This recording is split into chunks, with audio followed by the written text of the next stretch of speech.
Hello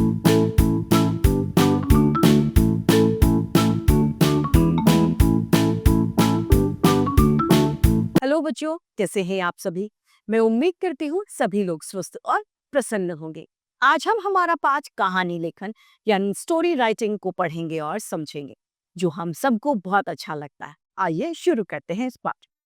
ये है पाठ 20, कहानी लेखन स्टोरी राइटिंग। कहानी मौखिक अभिव्यक्ति का रोचक और प्रिय माध्यम है। यहाँ पर पहली कहानी दी गई है अक्ल बिन नकल, यानी बिना सोच समझ के किसी की नकल करना। आइए इसे शुरू करते हैं। श्याम नाम का एक व्यक्ति बैलगाड़ी में कपास भरकर, कपास का मतलब क्या होता है, रुई, कपास भरकर बाजार में बेचने जा रहा था। नाश्ते में कुछ लोगों ने कहा कपास शुद्ध नहीं है, यानी कपास साफ नहीं है। बाजार में आरती ने भी ऐसा ही कहा कि वो शुद्ध नहीं है। श्याम चिंता में पड़ गया। सामने ही एक सुनार की दुकान थी। उसने देखा एक आदमी सोना लेकर वहां आया।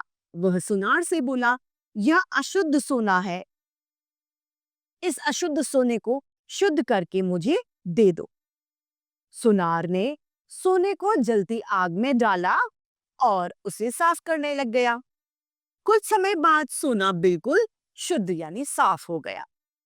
यह सब श्याम बड़े ध्यान से देख रहा था कि किस तरीके से सुनार उस सोने को साफ कर रहा है। श्याम अपनी गाड़ी लेकर नगर से बाहर आया, यानी बाहर की तरफ आ गया, और वहां पर उसने घास फूस इकट्ठे कर ली और आग जलाई।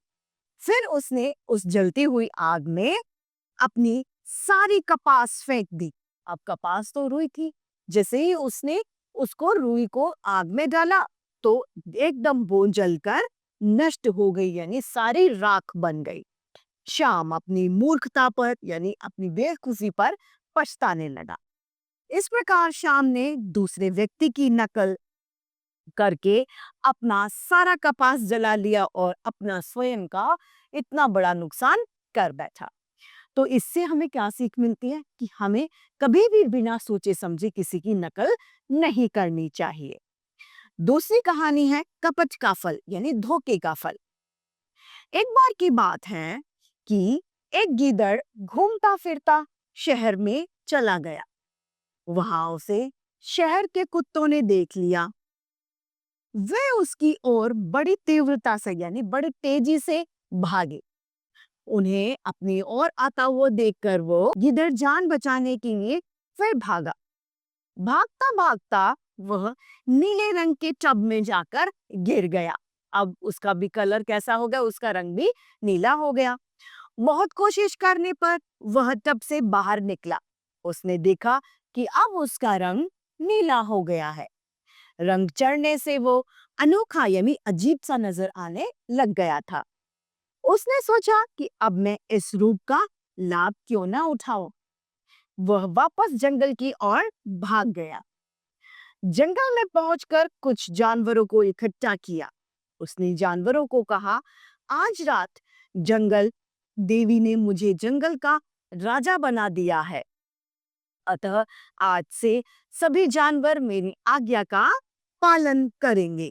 अब उसने इस तरीके से जंगल के जानवरों को बात बताई। उस दिन से जंगल के सभी जानवर उसे विशेष रंग का जानवर समझकर उसकी आज्ञा का पालन करने लग गए। सभी लोग उसकी बात में आ गए और उसकी बात मानने लगे। सभी जानवरों पर उसने अपना रौब जमाना शुरू कर दिया। सिंह यानी शेर आदि जानवर भी उसकी सेवा करने लग गए। जंगल के सभी जानवरों पर अपना रौब देखकर गीदड़ अपनी साथी गीदड़ों का भी अपमान करने लग गया। इससे सभी गीदड़ बहुत दुखी हुए। सबको दुखी देखकर एक गीदड़ ने कहा, आज शाम हम सब मिलकर आवाज निकालेंगे। क्या करेंगे? सभी लोग मिलकर आवाज निकालेंगे। जातिगत स्वभाव के कारण हमारे साथ जानवरों को भी उसकी असलियत का भी पता चल जाएगा। अब गीदड़ ने क्या तरकीब निकाली कि हम सब आवाज निकालेंगे। अगर वो नीले रंग का हमारा गीदड़ है तो वो भी आवाज निकालेगा। बड़े गीदड़ की बात मानकर सभी गीदड़ मिलकर एक साथ में ऊ की आवाज निकालने लगते हैं। नीले रंग का गीदड़ भी जातिगत स्वभाव के अनुसार उसके साथ वैसी ही आवाज निकालने लग गया। तब सिंह आदि जानवर उसे गीदड़ जानकर उस पर झपट पड़े और उसे मार डाला। उसे किसका फल मिला? कपट का, यानी वो किसी को धोखा दे रहा था, इस वजह से उसकी मौत हुई, वो मारा गया। इसीलिए किसी के साथ कभी कपट यानी धोखा नहीं करना चाहिए। अगली कहानी है बुद्धिमान खरगोश की, यानी कुशियार खरगोश। एक जंगल में शेर रहा करता था। वह खाने के लिए रोजाना यानी प्रतिदिन अनेक पशुओं को मार डालता था।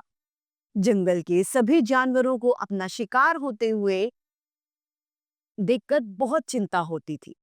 उन्होंने मिलकर एक सभा बुलाई और शेर के पास रोजाना उसके खाने के लिए एक जानवर भेजने का फैसला कर दिया। अब उन्होंने कहा कि रोज एक चला जाए और शेर का खाना बन जाए। वे सब मिलकर शेर के पास गए और उसने अपनी इस नियमित भेंट को स्वीकार करने की प्रार्थना करी कि आप शेर राजा, आप रोज एक को मार लिया करें और खा लिया करें। शेर राजी हो गया।